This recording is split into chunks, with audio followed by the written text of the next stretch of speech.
Skewness. After the study of measures of central tendency and dispersion, the next topic what we need to discuss is regarding skewness. Skewness is nothing but a disturbance in the normal distribution. An asymmetrical curve is called as a skewness. What do you mean by normal distribution curve? What do you mean by asymmetrical curve? What does the skewness means, and why we are going to learn about the skewness, and what are the different types of measures of skewness we have? Let's see in this topic. Now, see, there are two diagrams which are visible to you, and the second one onto the right side. You have three graphs over here.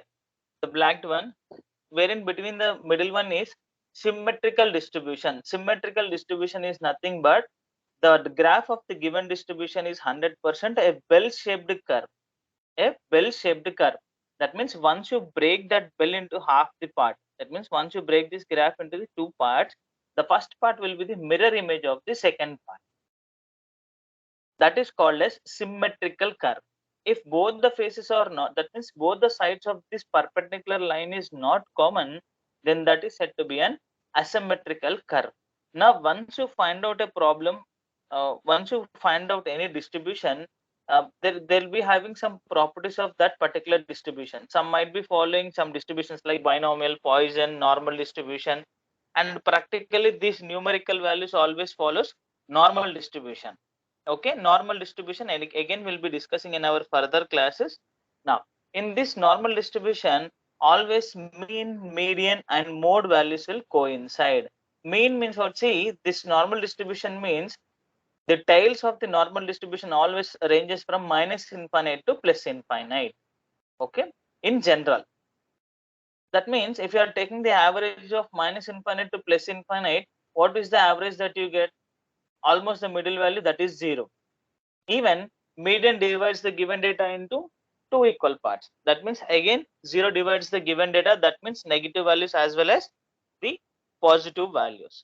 And mode, wherever the graph is high, that is called as mode value. In symmetrical distribution, always mean, median, mode will be coincided. And if there is any disturbances in this normal distribution, that means in this symmetrical distribution, then that distribution is said to be skewed distribution or asymmetrical distribution. Why does these things will happen? Why do these disturbances happen in a given distribution?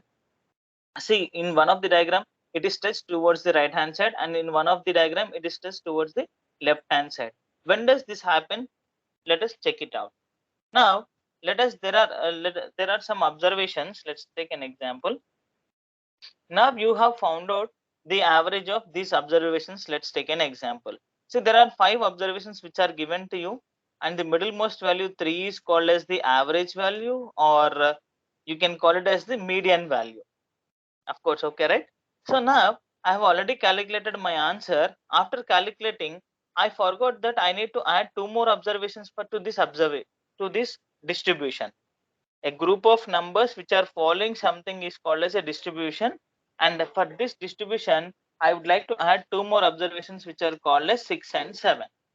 Now you just tell me what is the new mean or median of the given distribution. Earlier 1 to 5, the 5 numbers are there, the middlemost value is 3. Now 4. 2 more values have been added. Immediately, exactly, our new median or the average of the given distribution have become 4. That means what? By adding two variables, by adding two values to the right hand side, our median has been changed by one value. Our mean has been changed by one value. In the similar way, let us take the another example that we have the observations of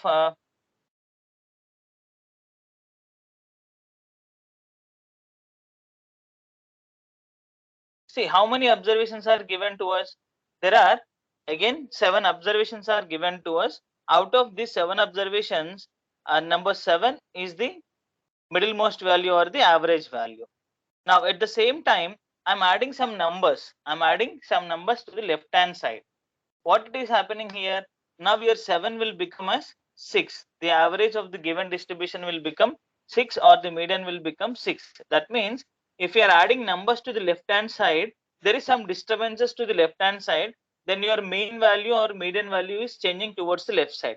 If you are making changes to the right hand side, the same thing is applied to the right hand side. The similar way, see, you have found out some answer, you got this graph for that problem. Let's take an example. See, we have solved n number of problems. There is one problem given with x values and frequencies are given.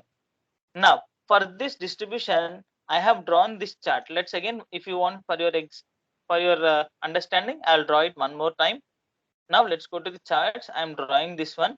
See, I got all these numbers. That means all the values have been plotted over here. Now, once I draw a freehand curve for these values, I'll get a normal distribution curve. I'll get a normal distribution curve because at the center point, it is not a rule that always the value should be centric. We are trying to find out on which variable there is more concentration. In this given number, the concentration is more at 4. The mode of the given distribution is 4. The mean of the given distribution is 4, and median is also 4. By practical problems, we have already seen while the calculation of measures of central tendency. Okay, so now I have been adding some numbers. Let us suppose I want to make some changes to this 6 and 7, and I wanted to make that means I wanted to add 6 some more variables over here, and at the same time 7 wanted to become 7. See the changes, what it is going to happen. That means there are some changes which have been affected in 6 and 7 over here. Yes or no? There are some changes which has happened in 6 and 7. So earlier these were the values. So that is the disturbances which we are going to calculate is called as skewness. So if that is going to happen to the right hand side, if the graph of the given distribution is being dragged to the right hand side, okay, it is extending to the right hand side, then it is said to be positive skewness. Or if the graph of the given distribution is stretched towards the left hand side, then it is called as negative skewness. Dragged means what? Values are being added to the left hand side or the right hand side. In the just previous itself, in the word file, I was explaining you that by adding numbers to the left hand side, mean has came back to the left hand side, right? Even the median also came back, but mode may or may not come. In the similar way, if the numbers are being added to the right hand side, there is a change in mean, there is a change in median, but no change in mode. By seeing this graph, see, I have made some changes in 6 and 7. These two values have been changed, but the highest value 4 remains same. So that means the mode of the given distribution is constant here. Okay. The mode will be at the same places, but there will be changes in mean and median. In negative skewness, mean is always less than, median is always less than mode. In right positive skewness, mode is less than, median less than mean. Let's take an example that here 30 less than 31 less than 32. Mean is 30, median is 31, and mode is 32. In the reverse way, for positive skewness, 30, 31, 32. Again the same example. Mode is 30, median 31, and mean is 32 here. So now I wanted to calculate to what extent there was a change in the given distribution. There is one problem given to me. I already found out mean value or median value or something else now. If because of two numbers, I cannot go back and I cannot start again the problem to solve it. So I'll try to find out how much variation was there in my problem, whether it to the positive side or the negative side. Positive side means increasing side, negative side means it is to the decreasing side. So to calculate that, we have two measures. We have measures of skewness. First one is Karl Pearson's coefficient of skewness. Second one is Bowley's coefficient of skewness. So now the formula for Karl Pearson's coefficient of skewness is, it is denoted by SK, and the formula is mean minus mode by standard deviation. Of course, if a problem is given to us, if we know the formula to find out mean, mode, and standard deviation, by substituting all the three in the given formula, we can find out the skewness. Okay, and the next one is the other one who would like to suggest one more formula is Bowley's coefficient of skewness. This is purely based on quartile deviation. Okay, so now Q1 is first quarter, Q3 is third quarter, M is second quarter. M is second quarter, which is known as median. Q2 is known as median. Now the formula is Q3 plus Q1 minus 2 Q2 divided by Q3 minus Q1 is our formula for to find out Bowley's coefficient of skewness. Skewness can be measured in two variants. One using measures of central tendency and the other one is using measures of dispersion. So by seeing these values, we can come to the know that whether it has been a positively skewed answer or to the negatively skewed answer. Next topic is kurtosis. Kurtosis. Now we were speaking about whether the numbers are being added to the left hand side or to the right hand side. There will be a stretch in the distribution so that it might be affected in one way direction. Now if the numbers are being extended in two way or only at if the concentration is being at only one point of time, then how do we calculate that? How do we know that when the situation is very peak or normal or very normal, very usual thing? That means there is no high concentration at that particular place. Okay, see now in your classroom, if more number of people are getting the marks between 65 to 70, the mode of the given distribution will be high at that particular place. That means the concentration is very high in that particular class interval. Okay, or otherwise only few, let us suppose out of 100 students, 70 students got the marks between 65 to 70, then the resultant graph will be leptokurtic graph.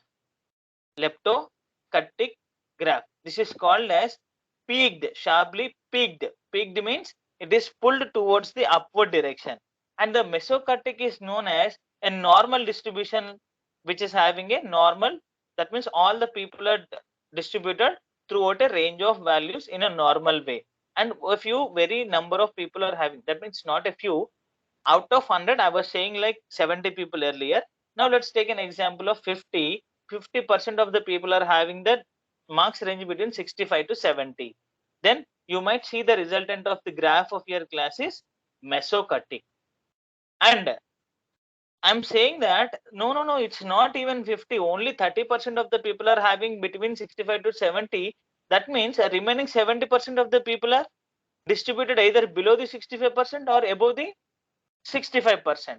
That is how the concentration, the graph comes down. That means if the concentration at one point is high, then we see the peakedness, or otherwise we'll see the flattedness. I'll again show you the example of this one. See, let's take the same one. Now we have seen these values, right? 20, 21, 25, 43, 51. That means number of times the 4 is repeating is 51 times. Now let's take, I'll convert this 51 to 80 now. See that what has happened? The 80 has gone drastically to the upward direction. Now if you wanted to draw the graph, see how the peakness after 43, I need to drag complete to the upward direction, and again I just need to come down up to the 40 level. That means the curvedness of the graph is very high at this point of place. That means a concentration of 4. That means out of the complete given distribution, if I gave an exam of 7 marks, see the number of people who got marks between 0 to 7. 0 marks is obtained by 20 people, 1 mark is obtained by 21 people, 7 marks is obtained by 12. That means 7 out of 7 is 12 members, and most of the people have got the marks around 4. So that means the concentration of the people is high at how many marks, man? 4 marks. That is called as peakedness of the given distribution. Let's take the another example. See, now it has come down. Earlier it was only 51, right? Now it is as normal to the normal graph. It is called as mesokurtic. Mesokurtic. Now even the other values are also rising. Let's take an example. 20 is going up to 32, 35, next 37, and these values is also 27. Now see that, that means once you draw the graph, it will be very unusual. It is almost equal to the parallel line, but there are only some changes. See, I'll just show you.